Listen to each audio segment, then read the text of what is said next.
കേറിവാടാ മക്കളയിൽ രണ്ടാമത്തെ ചോദ്യം, ഒരു വീഡിയോ.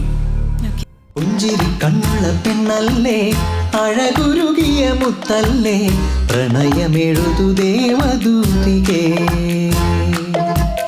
പള്ളിത്തിരുനാളിൽ പുതുവെള്ളിത്തേരിൽ ഉള്ളം ചേർന്ന മോദം തുള്ളിപ്പോകെ, കടലിൽ അലയും കാറ്റുപോലെ ഞാൻ. പാട്ട് സുഖമായിട്ട് കേട്ടോണ്ടിരുന്നല്ലേ? അവിടാണ് കുഴപ്പം. എന്നാൽ ചോദ്യം എന്താണെന്നറിയാമോ? ഈ പാട്ടിനിടയിൽ ഒരു ടെക്സ്റ്റൈൽസിൻ്റെ ബോർഡ് കാണിക്കുന്നുണ്ട്. ആ ബോർഡിൽ എന്താണ് എഴുതിയിരിക്കുന്നത്? A Nirakkoottu, B Varnappakittu, C വർണ്ണം. ഞാൻ ശരിക്കും ശ്രദ്ധിച്ചില്ല, പക്ഷെ എനിക്ക് തോന്നുന്നു കടയുടെയൊക്കെ പേര് വർണ്ണം എന്നിടാൻ സാധ്യതയുണ്ട്. വർണ്ണമായിരിക്കാം അല്ലേ? അപ്പൊ ഒരു കാര്യം ചെയ്യുന്നു, സി വർണ്ണം അഖില പറഞ്ഞുകൊണ്ട് ഞാൻ എടുത്തിട്ട് പൂട്ടുന്നു. തെറ്റാണോ ശരിയാണോ എന്ന് എനിക്ക് അറിഞ്ഞൂടാ, എന്തായാലും പൂട്ടി അവിടെ ഇരിക്കട്ടെ. ഇപ്പൊ എത്ര സിനിമകളിൽ പാടി? 30ഓളം സിനിമകൾ പാടി. ഒരു 50 സിനിമയ്ക്ക് താഴെ പാടിയിട്ടുണ്ട്. അതിൽ ഏറ്റവും മനസ്സിന് ഇഷ്ടപ്പെട്ട ഒരു പാട്ട് ഏതാണ്? ഓഡിയൻസ് കൂടുതൽ ആ പാട്ട് ഇറങ്ങിയ സമയത്തും പിന്നീട് പലപ്പോഴും കേൾക്കുമ്പോൾ ഒക്കെ അയ്യോ ഈ പാട്ട് അഖിലയാണോ പാടിയത് അങ്ങനെ ചോദിച്ചിട്ടുള്ളൊരു പാട്ട് അഴകാലിലെ മഞ്ഞച്ചരടിലെ പൂത്താലി.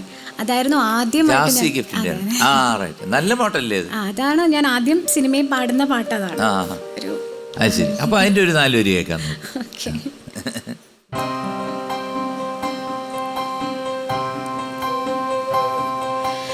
അഴകാലിലെ മഞ്ഞച്ചരടിലെ പൂത്താലി, മഴവില്ലിൻ കസവുലയും മുകിൽ പുടവ ചുറ്റി, കുന്നിമണിക്കോല് സണിഞ്ഞ് വയൽ കിളി വരവായി, കുരുന്നില പടർപ്പിനുള്ളിൽ കുളിർമൊഴിയൊഴുകി, ഏഴഴകായി പൂങ്കവിളിൽ ചിന്നി നിന്നാണം, എൻ കരളിൻ താഴ്വരയിൽ ചെമ്പകപ്പൂമഴ, അഴകാലിലെ മഞ്ഞച്ചരടിലെ പൂത്താലി,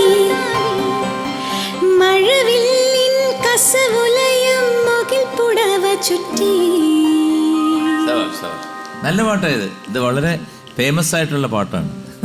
ഈ സിനിമ റിലീസ് ചെയ്യുന്ന സമയത്ത്, ഈ പാട്ട് റിലീസ് ചെയ്യുന്ന സമയത്ത് ഒത്തിരി ആ സമയത്ത് ഗാനമേള ട്രൂപ്പുകൾ ഈ സീസണിലൊക്കെ പാടുമല്ലോ. അപ്പൊ ഇങ്ങനെ ഈ സിനിമയിലൊക്കെ പാടിയിട്ടാണോ വിവാഹം നടന്നത്, അതോ അതിനു മുമ്പാണോ? അതിനു മുമ്പാണ്. അപ്പൊ ഈ ഗാനമേളക്കൊക്കെ പാടുന്നതിന് മുമ്പാണോ? അല്ല, ഞാൻ 10ാം ക്ലാസ് കഴിഞ്ഞ് പ്രീ ഡിഗ്രി ടൈമിലായിരുന്നു ഗാനമേളയ്ക്ക് ഫസ്റ്റ് ഗാനമേള. കോളേജിലാ പഠിച്ചത്? NSS college Karamana. അത് ഏത് വർഷം? എന്റെ വയസ്സറിയാം. ശരി, അത് ഏതോ വർഷം ആയിക്കോട്ടെ. അപ്പൊ NSS കോളേജ് കരമനയായിരുന്നു പഠിച്ചോണ്ടിരുന്നത്. അപ്പൊ ആ പഠിത്തം കഴിഞ്ഞിട്ട് പിന്നെ ജോലിക്കൊന്നും പോയില്ല? ഞാൻ അങ്ങനെ ഡിഗ്രി പിന്നെ പ്രൈവറ്റ് ആയിട്ടാണ് ചെയ്തത്. BCom ആയിരുന്നു. ടാൻഡം എന്ന് പറയുന്ന ഒരു സ്ഥാപനത്തിലായിരുന്നു. അപ്പോൾ അത് കഴിഞ്ഞിട്ട് ഉടനെ ആയിരുന്നു കല്യാണം. ഒരു 2 വർഷം കൂടി കഴിഞ്ഞിട്ടായിരുന്നു കല്യാണം. ഞാനും ഹസ്ബൻഡും ഞങ്ങൾ ഒരുമിച്ചാണ് പഠിച്ചത്. എവിടെ? ടാൻഡമിൽ. ആരുടെ ഭംഗിയാണ് ഇഷ്ടം? അയ്യോ, എങ്ങനെ ഇരിക്കുന്നതാണ് ഇഷ്ടം? ഇപ്പൊ കല്യാണം കഴിഞ്ഞു, അത് ഓക്കെ. അങ്ങനെ അല്ലെ, എന്നാലും ഒരു ഞാൻ ആരുടെ ചോദിച്ചാൽ പറഞ്ഞു എനിക്ക് ദുൽഖർ സൽമാനെ ഭയങ്കര ഇഷ്ടമാണ്, അതുപോലെ ഉള്ള ഭംഗിയാണ് ഇഷ്ടം. എനിക്ക് മാധവനെ ഭയങ്കര ഇഷ്ടമാണ്. ഏത് മാധവൻ? ആക്ടർ മാധവൻ. ഞാൻ വിചാരിച്ചു ഇവിടെ മറ്റേ വിറവ് കിട്ടുന്ന ഒരാളുണ്ട്, പൂജപ്പര്.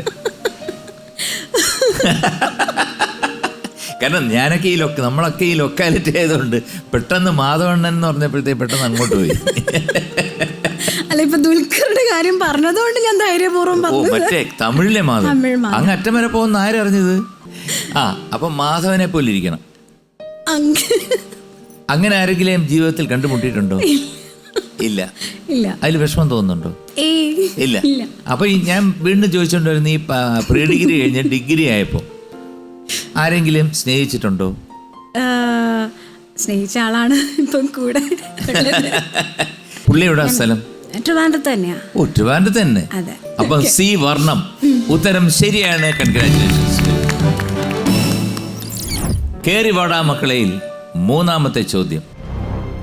ചിത്രത്തിൽ മാമച്ചന്റെ പഞ്ചായത്തിന്റെ പേരെന്താണ്? A Udayapuram, B Chandragiri, C Udayagiri.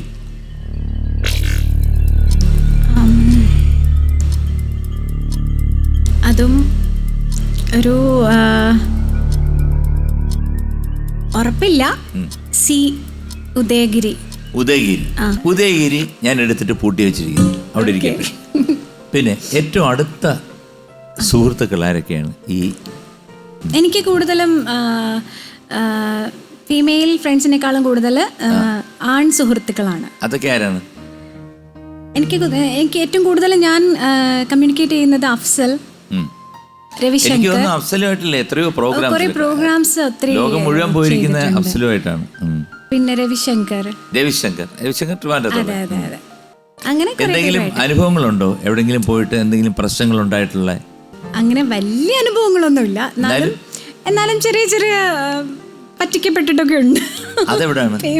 പേയ്മെന്റിന്റെ കാര്യത്തിൽ തന്നെ. ഗൾഫ് എവിടെയോ എനിക്ക് തോന്നുന്നു ഖത്തറിലാന്ന് തോന്നുന്നു.